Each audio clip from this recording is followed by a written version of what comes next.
What is going on, Pooch Crew? Thank you for being here for episode 121 of the Poojie podcast. Excited about this episode. We have a guest coming on this episode who you have seen plenty of times before, but we're going to dive into the top 8 questions coming out of week 14, heading into week 15 of the NFL season. If you're listening to this podcast, please comment your questions, your thoughts, your opinions on everything related to these topics. Would love to hear from you. Subscribe on YouTube. Follow us on your preferred podcast streaming platform. Help us grow the channel. Help us keep having fun with what we do here, talking NFL football, Jaguar football, and so much more. So I'm going to welcome in Luke, Big Mooch, here to the podcast. Luke, appreciate you being here, man. How's the football season been for you so far? Yeah, as soon as you said I don't have to talk Jaguars for 30 minutes, I was like, yeah, I can do that. Yeah. As long as I don't have to talk Jaguars for 30 minutes, I can talk NFL. I can't talk Jaguars for that long, dude. It's been too rough. It's been so bad. It's like I prefer to only show up as long as the Jags show up in their games to talk Jaguar football, which is only about 5 minutes right before the coin toss. So the Jaguars have been extremely lackluster, which is why I'm extremely excited to be able to talk about actual good quality football and take a look at some of the top 8 questions. We'll go back and forth with some of the massive questions coming out of the NFL so far. So let's kick it off with this one.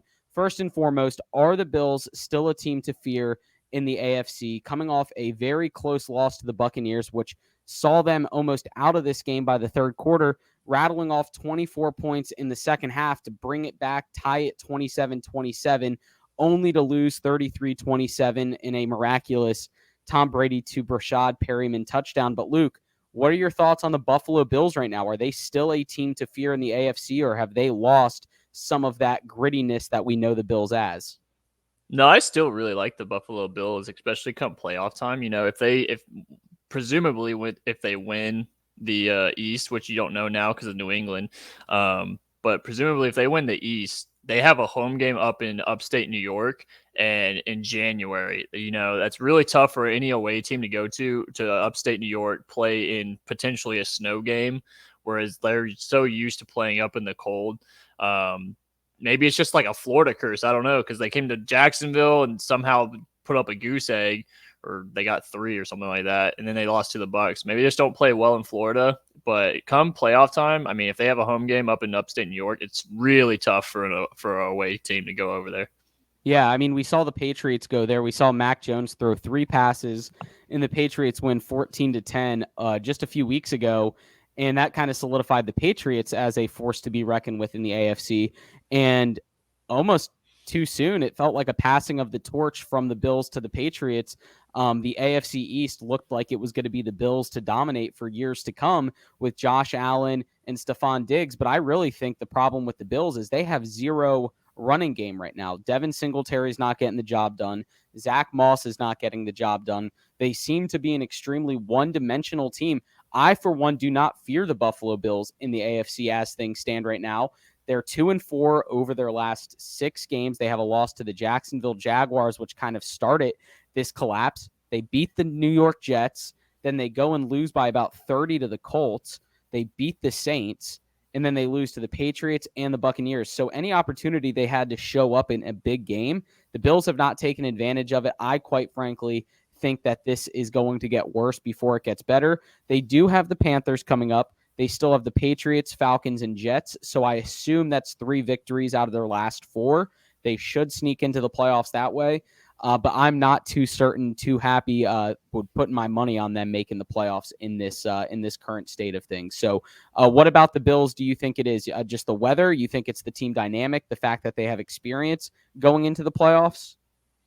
Yeah, I mean, I like the Buffalo Bills, and they've been having that problem for the last, I don't know, 4 years or whatever. They don't have a running back ever since. I mean, the last one I can name is LaShawn McCoy.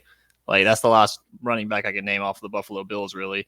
But I think last year even it was Josh Allen as their leading rusher. I may be wrong, but I'm pretty sure last year like Josh Allen was their leading rusher, which you never really want to see unless you're the Ravens because Lamar Jackson does it. But you really have Josh Allen as a passer, and he's really good at that. So why don't you give him somebody that can run the ball? And their 2 backs just aren't doing it right now.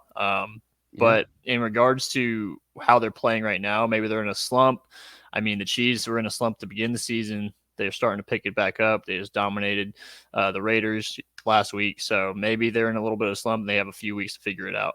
Yeah, we'll definitely get into the Chiefs here coming up because I know they're a hot topic right now in the NFL, coming off that victory against the Raiders. But going to the NFC side of things, who is the favorite currently in the NFC as things stand? I mean, you have the Packers at 10-3, the Bucks at 10-3, the Cardinals at 10-3 after losing to the Rams this week, and then you have the Cowboys squeaking out a win against the Washington Football Team. They sit there at 9-4. Looking at these NFC divisional leaders, what are we thinking, man? Yeah, I mean, it's pretty crazy that you have 3 teams with 10 wins that are at the top. 1 team with 9 wins is the Cowboys. Do I think the Cowboys are going to be the favorite out of all 4 of those? No. I think they're probably my least favorite out of all 4 of those. The Cardinals are hot. I mean, you can't ever bet against Tom Brady and the Buccaneers at this point. They just won the Super Bowl. I mean, you never really want to bet against Aaron Rodgers either. So out of all 4 of those, I think the Cowboys are my least favorite. Arizona could be a sneaky one. You know, they have a crazy offense. They're really fun to watch. Kyler Murray just pulls tricks out of his hat. But then you have the 2 veterans that have playoff experience, and you kind of want to roll with them. So I'd say in order, Buccaneers, Packers, Cardinals, and then Cowboys. Yeah, I would agree with that. I would probably flip the top. I think the Packers right now are my favorite in the NFC just because I know Aaron Rodgers is kind of like that regular season quarterback that always finds a way to get his team deep into the playoffs. When it comes playoff time, I think the Buccaneers definitely would have my vote for the team coming out of the NFC. But right now, the team that I think is the most dangerous in the NFC out of those divisional leaders is the Packers. We'll get into some of the wild card teams, but I do think the Rams are also a sneaky team, kind of getting healthy at the right time, kind of clicking at the right time. But they just beat the Cardinals. So Cardinals lose 30-23 on Monday night.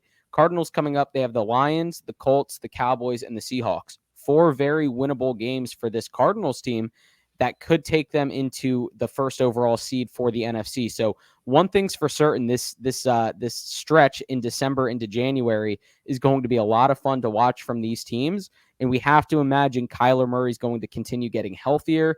DeAndre Hopkins is going to keep playing well. They should get Chase Edmonds back here in a few weeks. So you can't discount the Cardinals. I think this is probably the closest the NFC has been in quite some time from top to bottom between these divisions. So that's going to be a fun battle to watch. But let's flip over to the AFC when it comes to favorites. Are the Chiefs back to being favorites in the AFC playoff picture, Luke? Yeah, I mean, I think it's like I was saying earlier, the Chiefs, I mean, the beginning of the season, they were rough. They were, I think, 3rd in their division at one point. And just last week, they clicked all together. They beat the Raiders. I think it was 48-10 or something like that. So good signs there. They're producing points on the board. I mean, Mike Hughes, UCF guy, had 2 forced fumbles and a fumble recovery. I mean, their defense apparently is stepping up. I do like the Chiefs. I don't really see too many front runners in the AFC besides them. I would have said the Tennessee Titans if Derrick Henry was still on the team, because Derrick Henry and the Tennessee Titans with an average quarterback is a scary team to beat. So, but since he's out, I'll take the Chiefs as a favorite going forward. Yeah, I mean, honestly, it lines up very similar to the way the NFC does, because you have 3 teams at 9-4 with the Patriots, Titans, and Chiefs, and the Ravens sitting at 8-5, which we'll get to the AFC North in a second. But the Chiefs, I think, outside of New England, who is winning games, I think the Chiefs are probably the most explosive team out of all 4 of those. And I think they definitely have the most experience in crunch time out of all of those, with Patrick Mahomes, Tyreek Hill, Travis Kelce, getting Clyde Edwards-Helaire back, who just had 2 touchdowns on Sunday, and they still have Darrell Williams. So they have a lot of pieces on offense that they can use. Josh Gordon even had a touchdown on Sunday as well, and the defense has really stepped up. I mean, this team has won 6 straight games. Raiders most recently, that was like the first game they've covered, or actually the Broncos and Raiders, they covered both those games for like the first time this season. They've been a team that's been playing extremely close against other teams, but after starting, I think it was 5-3, they've definitely turned it on, and they now sit at 9-4. So I do think the Chiefs have my vote coming out of the AFC simply because of the way that they're structured. Andy Reid knows how to coach. I think they're back to being favorites, and anyone that was doubting them during the middle of the season, completely justified. I was one that was saying, okay, maybe the tape is out on this team. Maybe the Buccaneers expose them. But when the chips get stacked against Andy Reid, he finds ways to adjust, and he has done just that. They have the Chargers, Steelers, Bengals, and Broncos coming up. All 4 winnable games for this team, but that the AFC West always plays close. I do think that Chargers Chiefs game is going to be a fun one, and I think the Bengals Chiefs game is going to be a fun one in Week 17 as well. But I'll go with the Chiefs as being favorites in the AFC. Excuse me. Do you think that the Colts have enough firepower to overtake the Titans to win that division? Because I mean, Jonathan Taylor is playing basically lights out at this point. So you basically flip flop. Derrick Henry's out, and now the Colts have their star running back on all cylinders. I mean, it could be a case where the Titans flip flop with the Colts at the end. Yeah, no, and that's a very good point. Currently, the Titans sit 2 games ahead of the Colts, but like we mentioned, a lot of those victories came early in the season when they still had Derrick Henry. The Colts have lost both games against the Titans this season. They don't have any games left against the Titans. I do think if I was going into the playoffs, I would prefer taking the Colts right now, just based on Jonathan Taylor, based on the way the team has been playing. I think they're built better for the playoffs right now, and the Titans feel like they're being held together by duct tape right now. Like they're not doing anything crazy good. They're just winning games and hanging on by a thread. There are only 4 games left for the Colts to make up that ground, and they would need to win 3 games over the Titans to take that first spot in the AFC South. The Colts have the Patriots, Cardinals, Raiders, and Jaguars. I see 2-2, maybe 3-1 there if the Colts can sneak out a victory against the Patriots. But ultimately, if you think the Colts go 2-2, that's not going to be enough to get past the Titans. The Titans still have the Steelers, Niners, Dolphins, and Texans. So I just don't think that there's enough time left for the Colts to make up ground on the Titans. But going into the playoffs, if these 2 teams played, I would imagine the Colts would be favorite, and I would imagine the Colts would probably be the favorite team out of those 2 moving forward into the playoffs. So that's just my thoughts on it. So let's over in the NFC real quick. The NFC Wild Card picture is kind of interesting too. It's kind of like the divisional leaders, but let's just talk about the NFC Wild Card teams right now. I mean, the Rams are head and shoulders ahead of everyone else in the wild card slots. Then you have the Washington football team, the Vikings, the Eagles, the Falcons, and Saints all sitting there at 6-7, with the 49ers sitting there at 7-6. Obviously, only 3 teams are going to make it. Seems like the Rams or Cardinals will be one of those teams. That leaves 2 spots. What are your thoughts in the NFC for the NFC wildcard picture right now? Yeah, I mean, honestly, in the NFC wildcard picture, like you said, you have either the Rams or Cardinals taking one of those spots. So that leaves basically 2. Do we like the 49ers going forward? I haven't watched too much tape on the 49ers. That's like the one team I actually don't pay attention to at all, basically. But I do like either Washington football team. I like them at 6-7. They have 2 games against the Eagles coming up. That's a winnable game. Those are 2 winnable games. I assume that they're probably going to make it there. I don't really like the Vikings. I mean, you can't just lose to the Lions and then rally around and make a playoff push, It's kind of tough to do that. So I would say currently I'll take Rams or Cardinals, whoever goes in that division. I'll take the Washington football team, and then I will take the 49ers. I'll just ride with the 49ers at that point. I like that. I'm going to go with the Rams as well. I'm going to take a look at the 49ers schedule real quick because I actually do like the Minnesota Vikings. I think their offense is good enough to put up points against almost any team. The 49ers have the Falcons, Titans, Texans, and Rams left. So they can easily go 2-2, 3-1 there. So I think they squeak in. So then for me, it comes down to the Washington football team or the Minnesota Vikings. Football team still has the Eagles, Cowboys, Eagles, Giants. So they have 4 NFC East games left this season. All 4 of their games are NFC East. That could determine the wild card there. I mean, either the Eagles or the Washington football team, they're going to knock each other out of contention one way or another. They have 2 games left. If one team wins both of those, the other team's out. If they split those, they might cannibalize each other during the race. And then you look at the Vikings, you have the Bears, the Rams, the Packers, and the Bears. So they definitely have the toughest schedule, I would say, remaining. But I do like the Vikings just from an offensive standpoint. I think Kirk Cousins has experience. However, he hasn't been able to really put together his drives in big game moments. He's done it here and there. We saw him beat the Steelers on Thursday night, which was fantastic. But I don't know. I would go Rams or Cardinals, like you said. I'll go 49ers just because I think that they play football the right way. They run the ball. They stop the other team. They just can win games that way. And I'll stick with that. I'll go Washington football team as well. But what was the other question you had for me potentially? Yeah, I mean, it basically rolls right into that Eagles discussion between Eagles and Washington football team.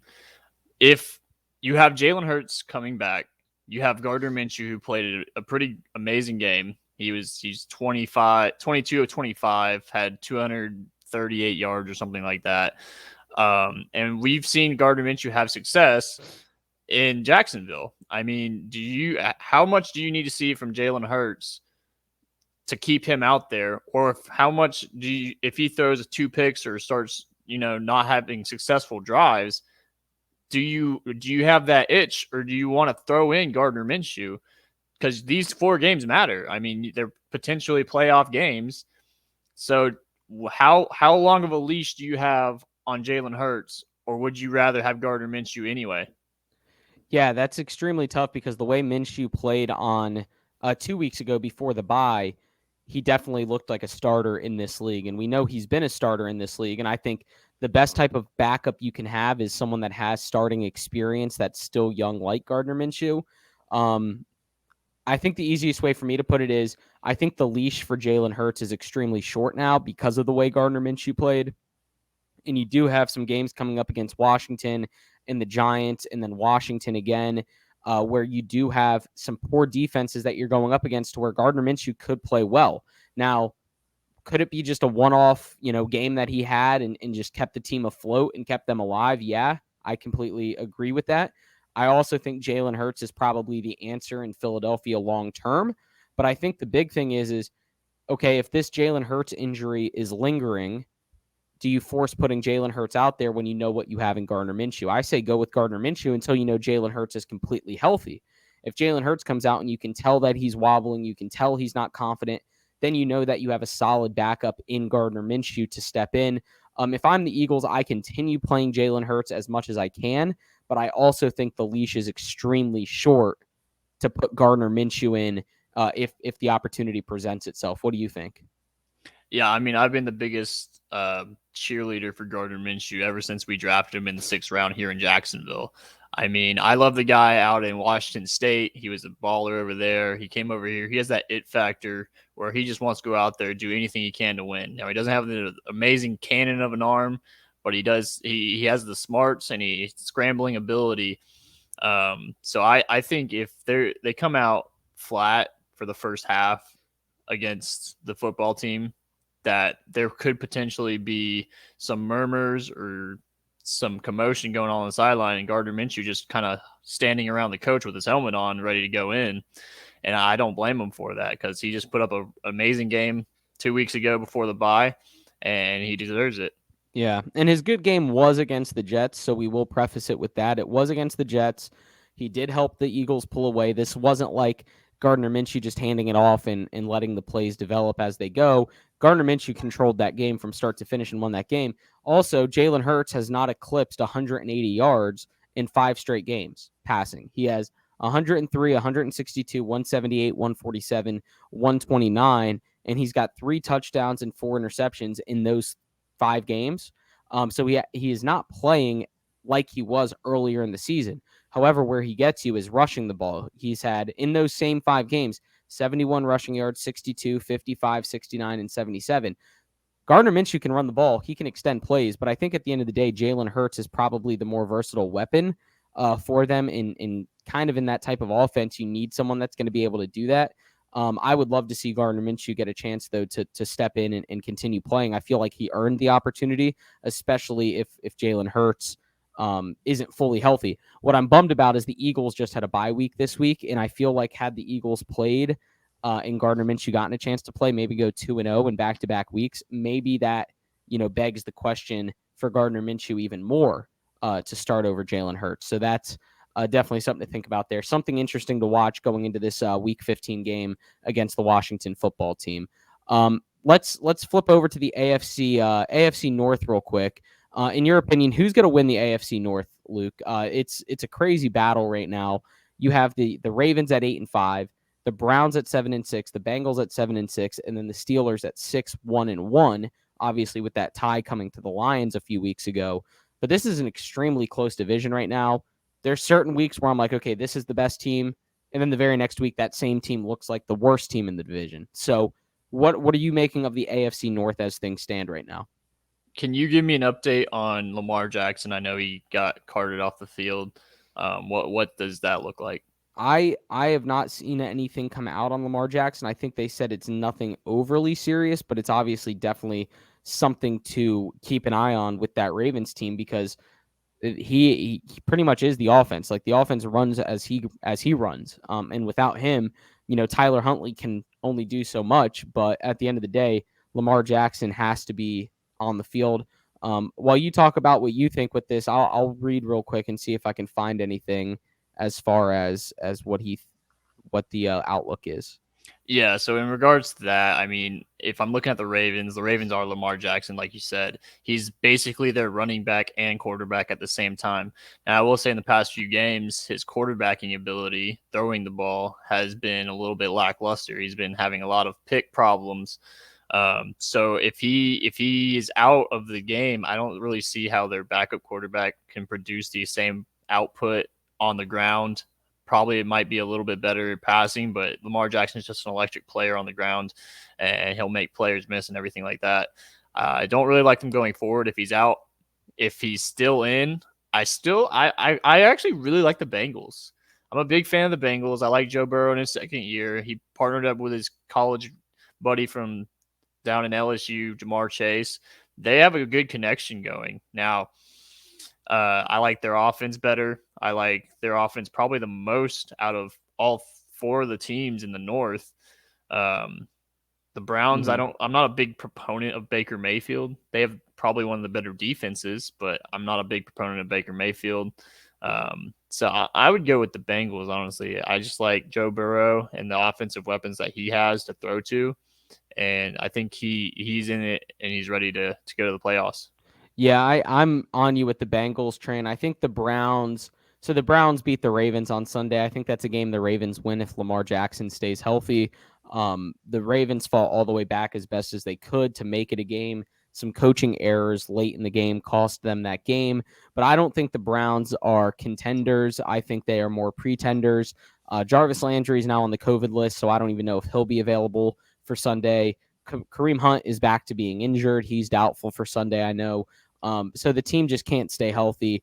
Same like the Ravens. The team just can't stay healthy. I think the Bengals at this point are probably the healthiest team with the best offense going forward.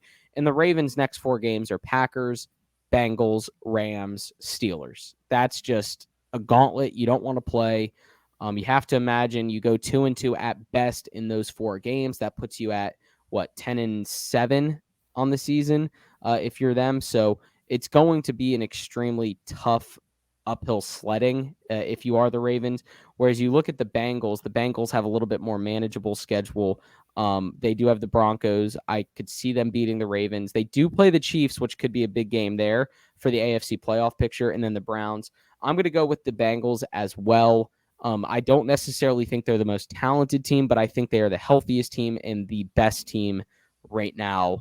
Moving forward, the Steelers, I think we can both assume, are pretty much out of it at this point. Have they done anything to make you believe that they could still be something in this season? No, I think the Steelers are cooked. I think that Ben Roethlisberger has officially cashed it in. He's buying his yacht to go out on the Keys. I mean, I think he's absolutely done. And without a quarterback, Steelers are going to go downhill. So here's what I'm not in the Steelers for the long haul. Yeah, me neither. I mean, Najee Harris should be a good player moving forward, but I'm not in on them this season. Harbaugh says it's not a high ankle sprain, which is good. We'll just have to wait and see what it is from there and how he feels this week going forward and what it looks like. The plans are right now, in my mind, for Lamar to be out there. We'll see where it goes this week. And if he can go, he'll go. If not, Tyler will be the quarterback. So that's where we're at. So that's kind of how the AFC North looks right now. I mean, I think the Bengals, they lost a heartbreaker to the 49ers. The 49ers, that win helped them in the NFC playoff picture. The Bengals could have used that to get into first place in the AFC North. However, I don't think that loss totally discounts them as a team for the season. I do like the Bengals moving forward here. Let's get into this. Might be kind of an easy question, but want your thoughts on this. Will Mac Jones win Offensive Rookie of the Year? Mac Jones leading the Patriots right now to a 9-4 record with, I think, 7 straight victories. Yeah, I mean, when you look at those stats, it's pretty impressive coming from a rookie quarterback. But how much of that is strictly on coaching and defense? I mean, last game against the Buffalo Bills, he threw the ball 3 times. So it's like the stats on the win-loss record is amazing. I mean, putting together that streak. And I think that most of the time when you're voting and things like that, the quarterback does get a little bit of favoritism based on wins when it's a whole team game. And even that Buffalo Bills game where he didn't do much of anything, that win counts for him more than it does count for anybody else. So if the Patriots keep going the way they are, I can see Mac Jones absolutely winning Offensive Rookie of the Year. I like Jamar Chase. I mean, he and Joe Burrow partnered together. Everyone had questions at the beginning of the year for the preseason. He had some drops, and then he comes out and he's electric. Yeah. In regards to any other quarterbacks, I mean, if we're looking at strictly at rookie quarterbacks, Mac Jones is a clear winner for me. Yeah, right now, Mac Jones's live odds are -500, which you'd have to bet $500 to win $100. Jamar Chase is +300, so that is pretty substantial in the betting world. Third is actually Jalen Waddle at +6,600. So outside of Mac Jones and Jamar Chase, there doesn't really seem to be anybody that's even sniffing the Offensive Rookie of the Year award as things stand right now. And I think Mac Jones has done a really good job of playing rookie quarterback. I think that's what it comes down to is he's protected the ball. He's gotten the job done. He's had some great games against Cleveland back in week 10, had 142 passer rating, 198 yards, but 3 touchdowns, 82.6 completion percentage. And then played Atlanta, 85 completion percentage, 1 touchdown, 1 interception, 100 quarterback rating. I mean, ultimately, when you look at it, he's only had 1 multi-interception game, which was week 3 against New Orleans. Since then, he's had only 1, 2, 3, 4 interceptions, accompanied by 6, 7, 9, 11, 12, 14 touchdowns. So he's got 14 touchdowns and 14 interceptions over the last 8 games. And he's just protecting the ball. And the team is playing a style of football that allows him to play the way he is. I would be curious if you were to put him in a position where he has to go win a game, if he can go out and win football games and sling it and not have the run game and not have the defense to back it up, because you mentioned the coaching staff and the play calling. If you put Mac Jones on the Jaguars, I think the Jags are still a 2 or 3 win team at best, if that. So he is definitely being helped by a situation that favors him a ton. So it'll be interesting to see how it shakes out the rest of the season. Patriots, go for it. In regards to like his campaign this year as a rookie for Offensive Rookie of the Year, I mean, I like Justin Herbert last year way more than I do Mac Jones this year. Justin Herbert last year was lighting it up, and he kind of had to. I mean, the Chargers offense had to have a spark, and he was that spark. Their defense was usually okay, good, but he was a spark on that offense, really, to get it going. Whereas when I think of the Patriots, I more think of their defense and just, playing smart football. And when I think of the Chargers offense, I think of Justin Herbert throwing it deep balls to Mike Williams and to Keenan Allen. So, if I'm comparing campaigns, I don't really like the Mac Jones campaign this year. Obviously, the wins are great, but nothing too flashy. Yeah, and you know what, like, it's a flashiness versus a riskiness, I think, when it comes down to rookie quarterbacks. Is you had Justin Herbert was very flashy last year, had a lot of deep balls, successful in a lot of games with a lot of yards. Mac Jones, at the end of the day, the sport is all about winning football games. Now, unfortunately, that also ties into making him Offensive Rookie of the Year. But you look at what Jamar Chase has done in Cincinnati, he is not guaranteed to touch the ball every play. He is not guaranteed to have a favorable defensive matchup, and he has to rely on Joe Burrow to deliver him the ball accurately when he does have to make plays. So I think that's what's impressive to me about Jamar Chase is he's not a quarterback, and he is still having such an impact on the Bengals. Now we've seen the Bengals struggle on the offensive line, which they took Jamar Chase over Penei Sewell in the draft, and we all remember that. But I think Jamar Chase is having an excellent year. I think, unfortunately, he just gets docked, and there is a little bit of bias and favoritism towards quarterbacks, like you mentioned, which is why Mac Jones will win football games. And at the end of the day, hey, if the Jaguars were 9-4 and winning football games like that with Trevor Lawrence, I'd be yelling Trevor Lawrence Offensive Rookie of the Year too. So you just want to win football games, and Mac Jones is doing that, and he's playing extremely smart football right now. So that's the way it goes.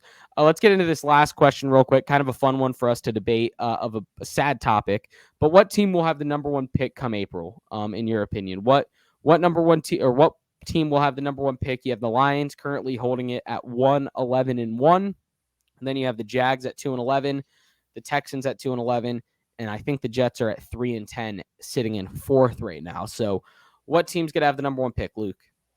Yeah, when looking at that question, it brings into question basically what are the Lions' last 4 games, and I'll bring it up for you. The Lions' last 4 games goes as follows: they are playing the Cardinals, so that's probably going to be a loss.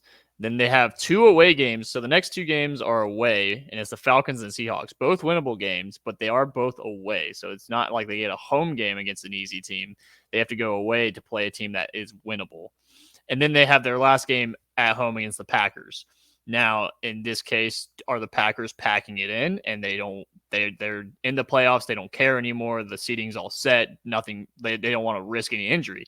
That could potentially sway the fact that the Lions might go out there, win a game, and lose the number one pick, or maybe they'll just send it in too and say, hey, we'll go for the number one pick.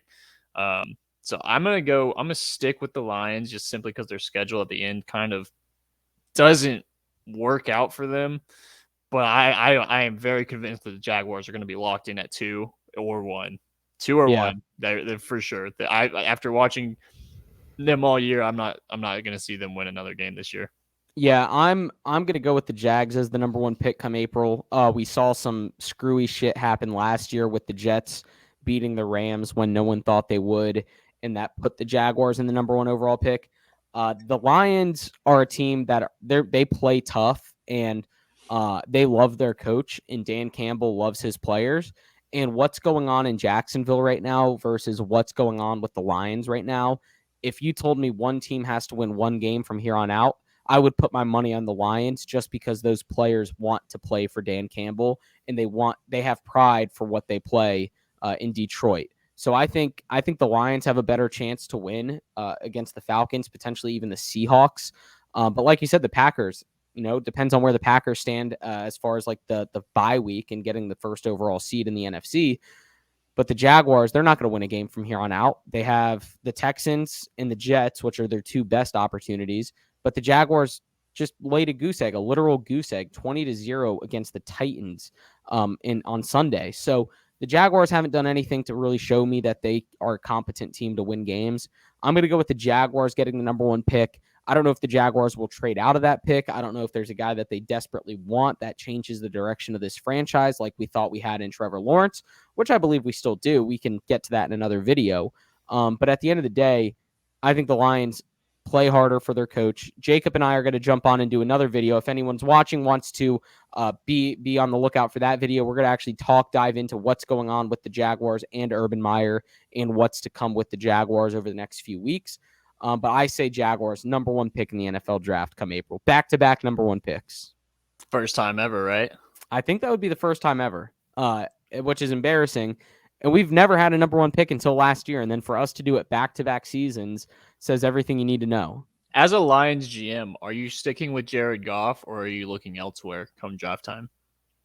You have to look elsewhere. I just don't know if the answer is in this draft. I think that's the biggest problem is it's a tough one, right? Like this draft isn't known for all the quarterbacks that are coming out.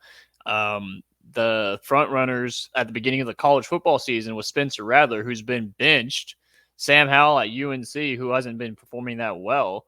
So it's like this year for quarterbacks just hasn't been up to par. Yeah, there's an opportunity with Matt Corral, I think, is coming out. He's a top guy. You have, I think, Sam Hartman, Kenny Pickett are coming out. They played well at Pitt and Wake Forest. And then you also have Malik Willis coming out of Liberty, which I don't know if the thing with Malik Willis is he has a play style a lot like Kyler Murray and Lamar Jackson and Russell Wilson. And maybe that's the way the NFL is trending, is if you have an agile, versatile quarterback like that, defenses can't prepare for one type of offense. So maybe that's the way the Lions go. I don't think Jared Goff is the answer in Detroit at all. But I don't think there's one specific answer to how to fix that team or the Jaguars for that matter. I think there's so many things that are wrong that Exhibit A with the Jaguars, you bring in who you think is the franchise quarterback, and they go 2-11 through the first 13 games. So it takes a lot more than a quarterback in this day and age to find success on the football field. So anything else? Any other questions from you, Luke, before we call it a night? No more questions. I will say, since I would say, honestly, in my opinion, we're basically locked in for a top 2 pick. I wouldn't mind us trading it out. I don't think one guy will fix it for us, but if we can trade out and get multiple picks, early round picks, that might be a nice boost for us. Yeah. But there's not one person out there that I think will fix everything for us, so we need to get as many guys as we can. Yeah, and we'll do a coaching video on it and talk about, Urban Meyer and all that stuff. But at the end of the day, one guy, we're not one piece away. And what's funny is the 49ers had the 3rd overall pick last season, and they drafted Trey Lance, and now they sit at 7-6, and Trey Lance has touched the field like 4 times this season. So we're not a team like the 49ers that have the pieces and we're ready to explode. We have so many holes. The Jaguars need so many pieces that one guy's not going to make the difference, and that it's unfortunate, but that's just the reality of it. So we'll definitely do some draft talk videos coming up in the later months or early months of 2022 as the draft approaches.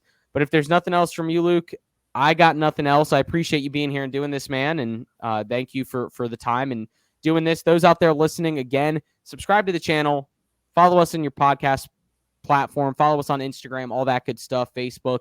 And just stick around on the Poojie podcast for more content throughout the rest of the weeks leading into the NFL playoffs. But for now, go enjoy some college football bowl games this coming weekend. Enjoy some NFL Week 15 action coming up. We should see some clarity in the playoff picture after this week, hopefully. But it's going to be a fun race to January, to the playoffs. And I can't wait to be able to sit here and talk about it with Luke and so many others. So appreciate you being here. Go subscribe. But whatever you do, go make this world a better place.